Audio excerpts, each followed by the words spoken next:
otak besar. Pertama-tama, otak itu apa sih? Menurut Kamus Besar Bahasa Indonesia, otak merupakan benda putih yang lunak terdapat di rongga tengkorak dan menjadi pusat saraf. Otak manusia memang berbeda-beda. Otak pada laki-laki ukurannya lebih besar dibandingkan pada perempuan. Otak memiliki berat rata-rata 2,7 kg atau 1.200 gram, yaitu sekitar 2% dari berat tubuh Anda. Laki-laki memiliki 100 gram lebih besar daripada wanita setelah memperhitungkan perbedaan total berat badan. Kemudian otak besar. Otak besar atau cerebellum adalah bagian otak yang paling besar. Organ yang sangat kompleks ini memiliki berbagai fungsi yang penting bagi untuk tubuh, seperti mengatur gerakan tubuh, kemampuan berbahasa, berpikir, dan menyimpan memori. Otak manusia terbagi menjadi dua hemisfer, hemisfer kiri dan hemisfer kanan. Hemisfer adalah belahan otak yang lebih dikenal dengan sebutan otak kiri dan otak kanan. Nah, otak kanan diidentifikasi dengan kreativitas, persamaan, hayalan, bentuk atau ruang, emosi, musik, dan warna. Berpikir lateral, tidak terstruktur, dan cenderung tidak memikirkan hal-hal yang terlalu mendetail. Sedangkan otak kiri bisa diidentifikasi dengan rapi, perbedaan, angka, urutan, tulisan, bahasa, hitungan, logika, terstruktur, analisis, matematis, sistematis, linier, dan tahap demi tahap.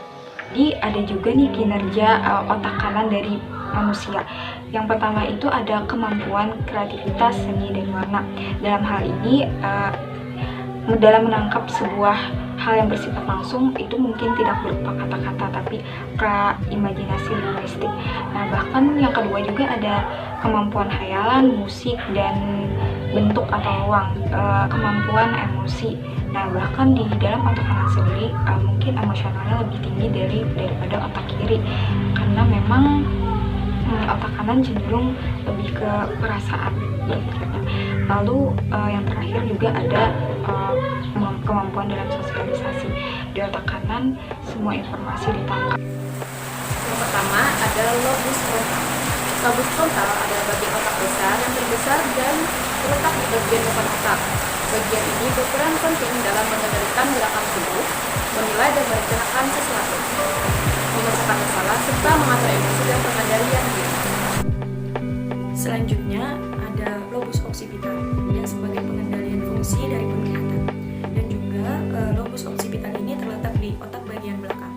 Bagian otak besar ini digunakan untuk membantu kita mengenali objek lewat indera penglihatan dan juga untuk memahami arti kata-kata yang tertulis. Adapun kerusakan pada lobus occipital ini dapat menyebabkan masalah berupa kesulitan mengenali objek, ketidakmampuan untuk mengidentifikasi warna, halusinasi, dan juga kesulitan untuk memahami kata-kata yang tertulis. Selanjutnya ada lobus temporal. Lobus temporal ini terletak di kedua sisi otak besar yang sejajar dengan telinga. Lobus temporalis bertanggung jawab terhadap fungsi pendengaran seperti menangkap informasi, memori visual seperti mengenali wajah, dan memori verbal seperti kemampuan berbicara dan memahami bahasa. Selain itu juga untuk menerjemahkan emosi dan reaksi orang lain. Nah, kerusakan pada lobus temporalis ini dapat menyebabkan masalah pada ingatan, persepsi ucapan, dan juga kemampuan berbahasa. Lobus parietal. Lobus parietal terletak di belakang lobus frontal. Bagian ini mempunyai peranan penting dalam menafsirkan pesan dari bagian otak yang lain. Lobus parietal juga berperan dalam menafsirkan kebutuhan, gerakan tubuh, sensasi nyeri, dan kemampuan berhitung. Kemampuan motorik halus menggunakan jari tangan seperti menulis atau melukis juga dikendalikan oleh bagian otak besar ini. Ada beberapa cara menjaga kesehatan otak.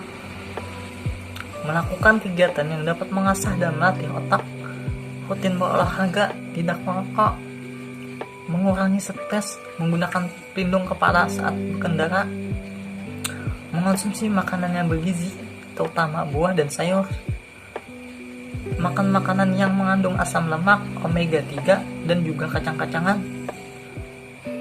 Juga merupakan langkah penting untuk memelihara kesehatan otak.